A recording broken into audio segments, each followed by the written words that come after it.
Good morning, good morning, good morning, good morning, and welcome to another twisted and ancient tale from Ireland. This tale is the boyhood deeds of Finn. The following story gives the reasons for the long enmity between Finn and the sons of Yrgir. The tragic outcome of which is related in the death of Finn, and that will be another story in the Finn-Osseous cycle. The stories of the boyhood and of the traditional characters in Irish as well as other historical literature are a natural result of the public demand for more material concerning their favorite national heroes. If you remember back in the Ulster cycle, the boyhood deeds there were the boyhood deeds of Cuchulainn. The boyhood deeds of Finn unfortunately comes down to us incomplete. It contains a number of striking passages of nature poetry, done in the best bardic tradition of the second period, about 1200 to 1350.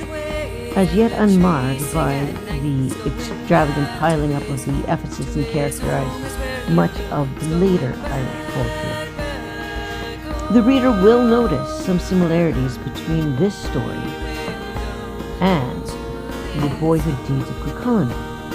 You'll also observe that the boyhood deeds of Finn differs in certain respects from the parallel account given in the cause of the Battle of Concha. The two represent two different streams of tradition, one older than the other. There befell a meeting of valor and a contest of battle about the chieftaincy of the the national militia, and about the high stewardship of Ireland between Como, son of Tumor, and Urgi, son of Lethra Cor of Lugni. Comra was the Cora-Ochi of Corancomra, for those of the Urantosis Como's tribe belonged. Tobra, son of Eshelin of Erin, was the wife of Como until he married Murin of the Fair Neck. Then, the Battle of Concha was fought between Como and Urgi. Dari the Red, son of Ut of Eplud, the Fair, the son of Cobra, and the victorious, the son of Melta and son fought the battle alongside with Urda. Another name for that is Dari, was Morna, Wirina. Gotra and Erid, son of Morna, met in battle. Melcha wounded Aid and destroyed one of his eyes, whence the name of Cora, the one eye, was struck to him from that time forth. Luncha fell by Gaul, the man who kept Como's treasure's bag, wounded Comra in battle.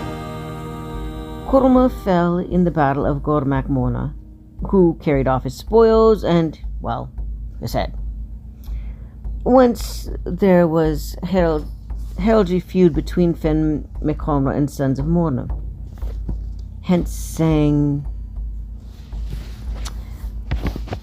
Cole was the son of Derry the Red, with fame the son of Eric the Fair, of valor excellent, son of Corva and victorious was valor, son of magic from flying.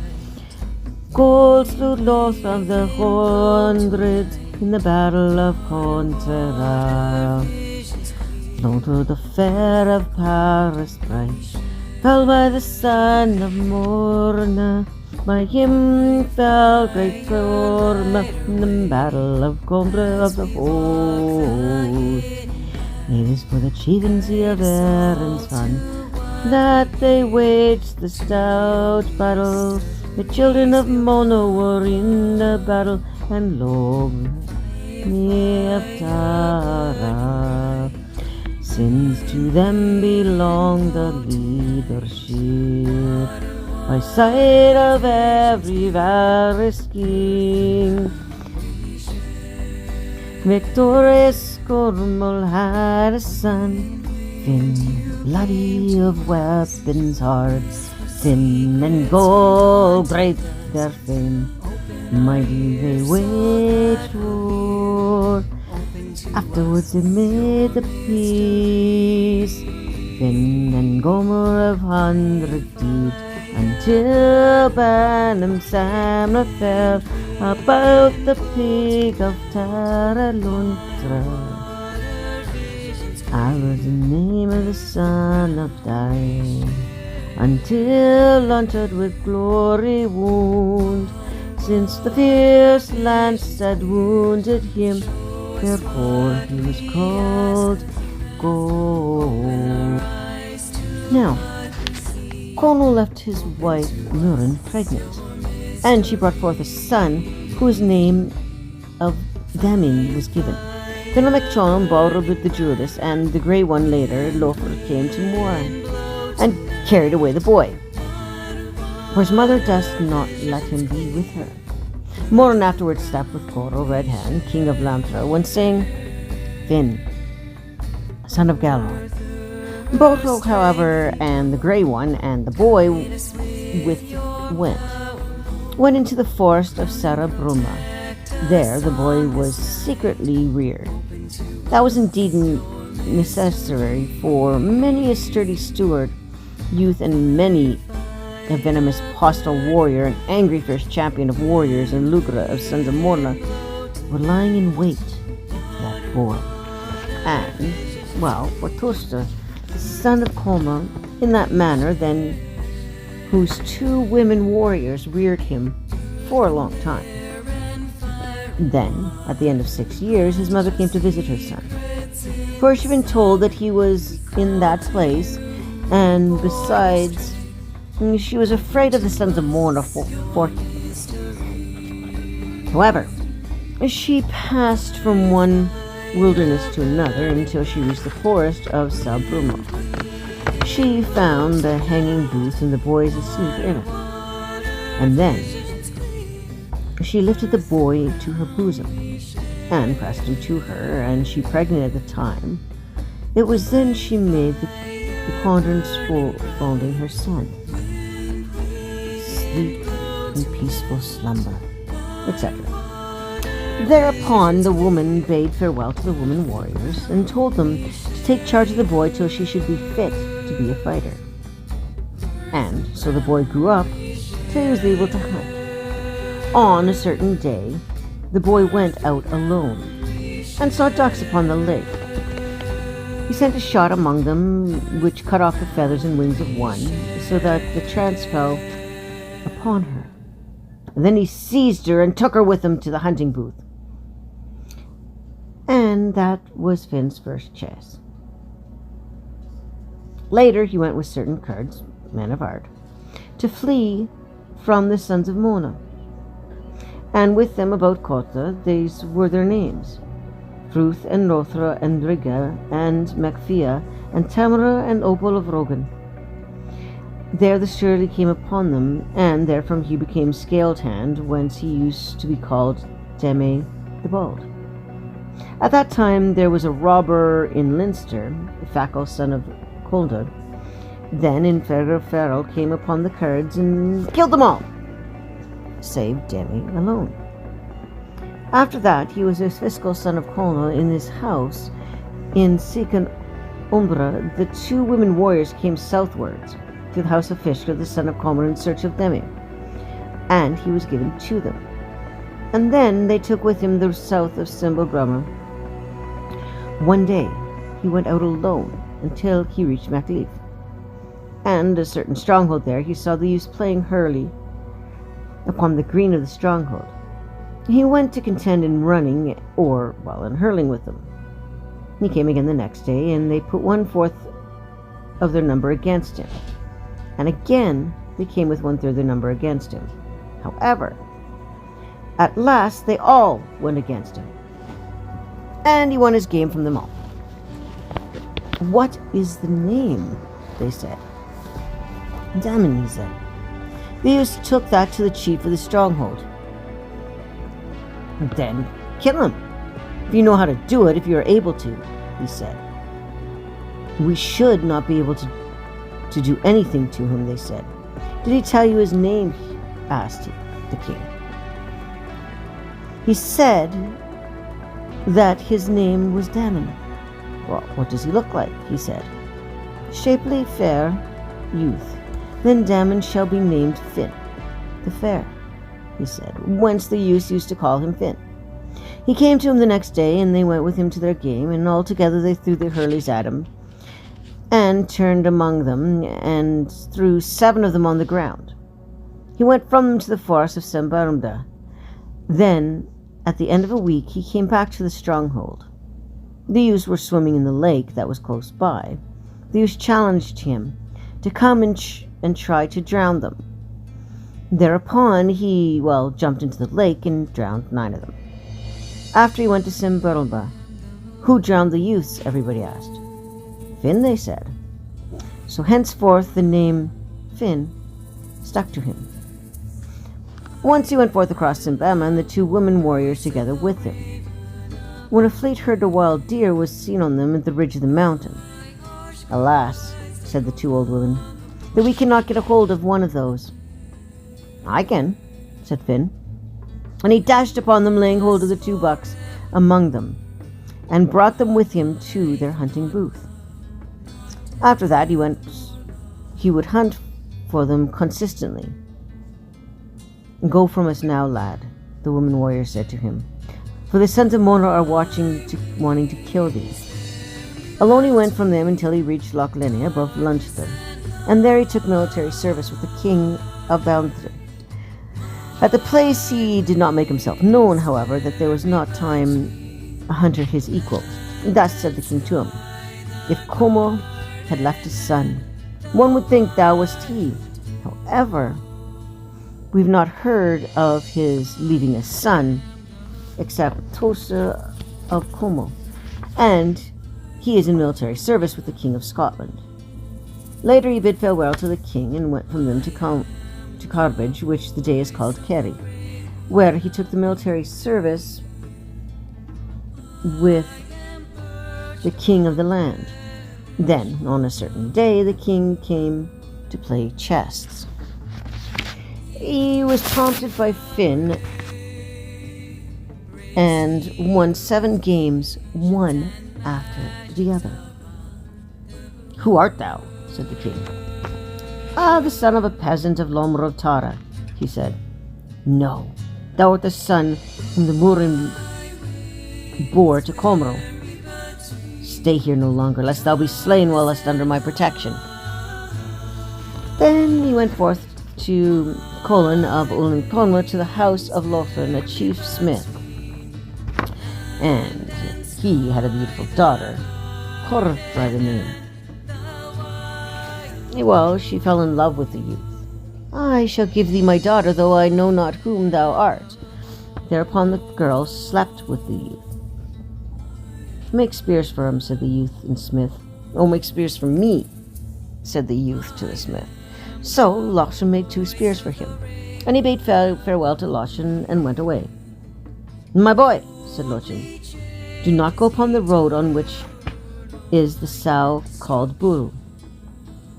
It is, devastated at the Midlands of Munster. But what happened to the youth was to go on the very road on which the sow was. Then the sow charged him. But he thrust a spear in her so that it went through her and left her without life. Then he took the head of the sow with him to the smith as, a bridal gift for his daughter. Penslab Mach, Pig Mountain in Munster. After that the youth went onwards to Concrec to seek Comro, son of Timor. As he was on his way, he heard the wail of a woman. He went towards it and saw the woman, and now it was tears of blood, and now a gush of blood, so that her mouth was red. Thou art Redmouth, woman, he said. Good cause I have, she said, for my only son has been slain by a tall, very terrible warrior who came in my way. What was the son's name? he said. Gondola was his name. Hence the ford of Gondola and the causeway of Gondola on Moray. And from the redness of her mouth, the fjord of the Red Mouth has so been called ever since. Well, then Finn, of course, went in pursuit of the warrior, and they fought in combat. And Finn slew the warrior. And that's how he was. He had a treasure bag with him, the treasures of Como. Who had, fallen there was the Grey One of Leinster, who had dealt the first wound to Como in the Battle of Contr. Thereupon Finn went to Contr and found Como as the old man in the desert would there. A number of the old fan together with him, and it is they who did the hunting for him. Then he showed them the bag and told them his story beginning to end, and how he'd slain the man of treasures. Finn bade farewell to Como, and, he went to learn poetry from Fensis, who was on the Boyne. He did not remain in Ireland else until he took on poetry for fear of the sons of Uri and the sons of Mona. 7 years, Fensis has been on the Boyne watching the salmon at Freck Pool, for it had been prophesied to him that he would eat the salmon of Freck, after which nothing would remain unknown to him. The salmon was found, and Demre was then ordered to cook it. And the poet told him not to eat anything of the salmon. The youth brought him the salmon after cooking it.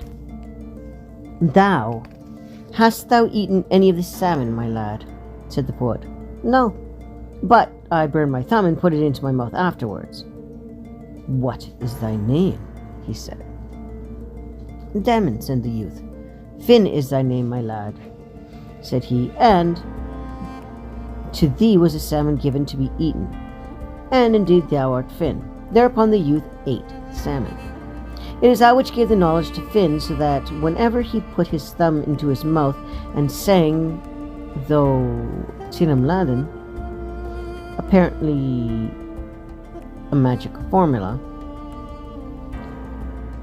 then he learnt the 3 things that constitute a poet: Tenolnada, Imlis Fosha, and Dilshid Dunop, magic gifts of the formula of some art, some sort.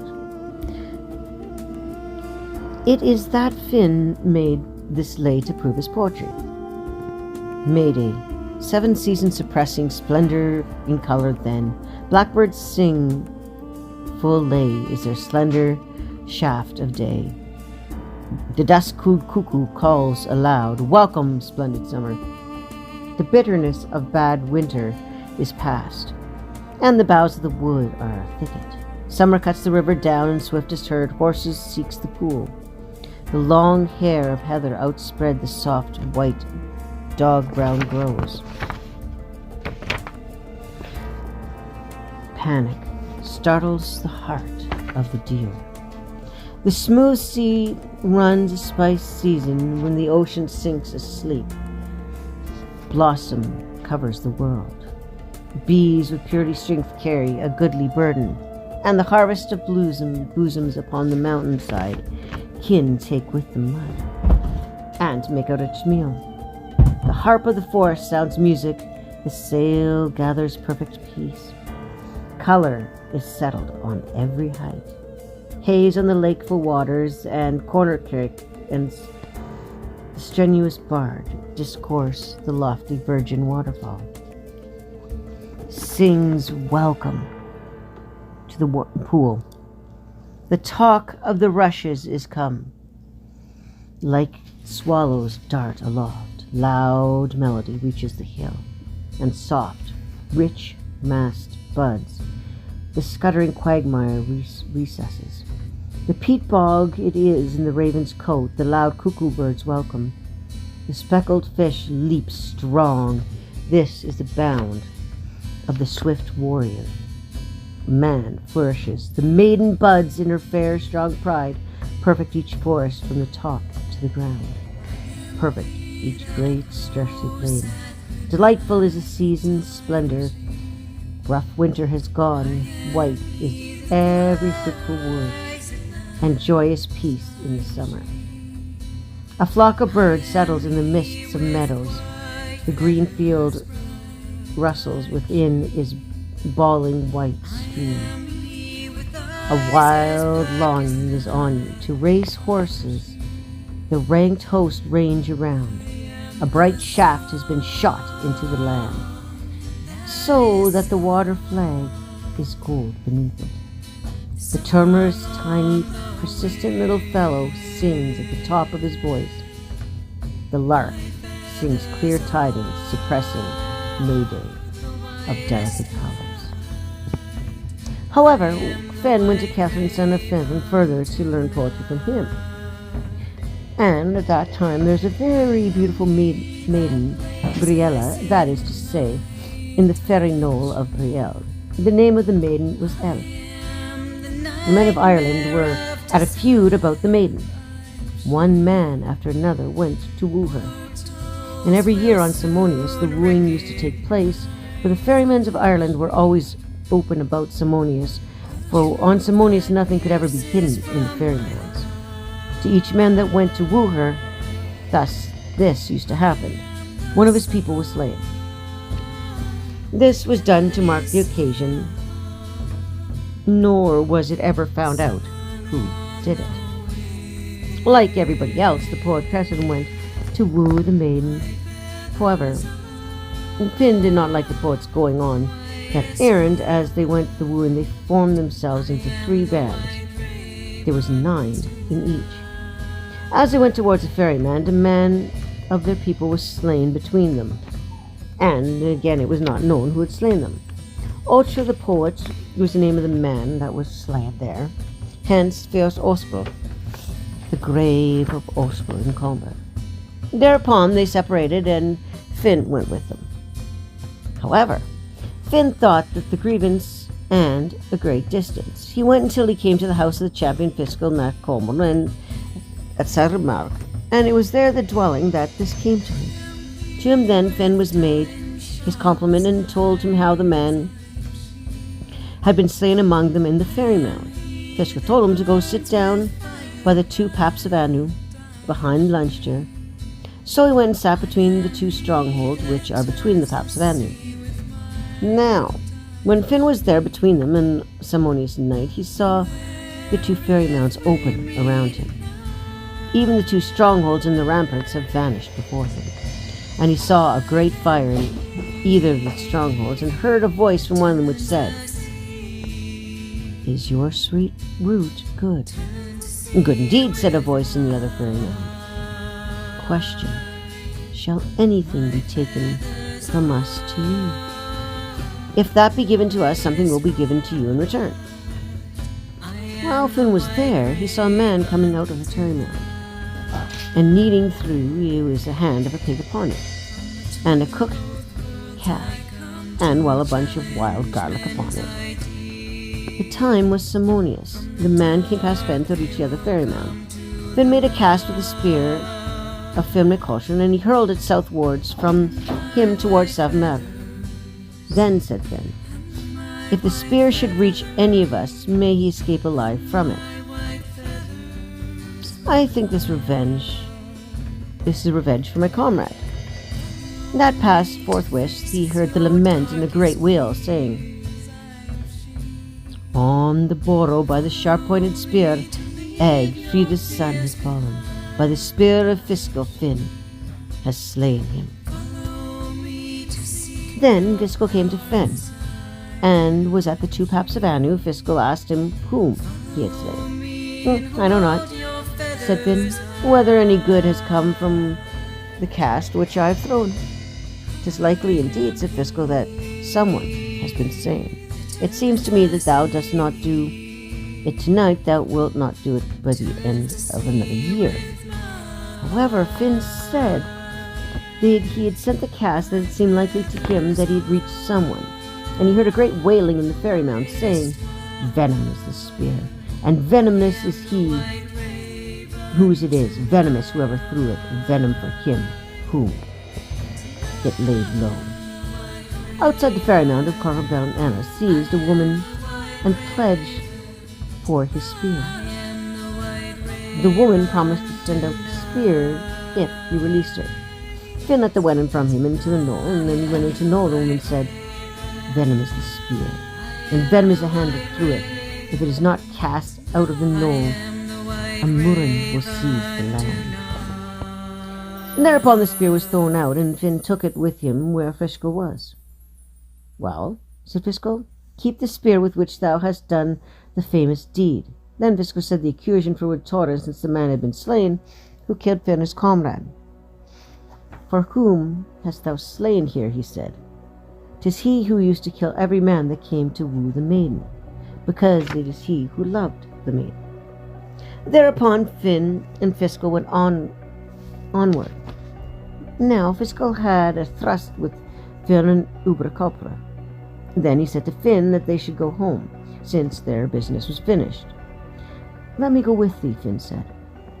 "I did not wish thee to go with me," said Fiscal, "lest thy strength should fail thee." "Well, I shall find out," said Finn. Then they went forth. 12 balls of lead were round the neck of Fiscal to restrain his vigor. Such was his swiftness, he would throw one ball after another from him, and Finn took them with him. Yet Fiscal running was no swifter than Finn's. They reached Ibracopra. Then Finn brought all 12 balls of lead with him, and he was pleased. The night they slept there, and they made Finn keep watch that night, and he was told to wake the warrior if he heard any cries of outrage. Now 1 hour of the night, as Finn was watching, he heard a cry from the north, and he did not wake the warrior. He went alone in the direction of the cry of Serusino. When Finn was there among the men of Ulster, at the hour of midnight, he overtook 3 women before him at the green mound, with cloaks of fairy women. As they were wailing on the mound, they would all put their hands on the mound. Then the woman fled the fairy mound before Finn. Finn caught one of the women as she was going to the fairy mound of Singla, and snatched her brooch out of her cloak. The woman went after him and bestowed Finn to give it back, and the brooch of her cloak, and said that it was not fit for her to go into the fairy mound with a blemish, and she promised to reward him for her release. That is the end of the story that we have.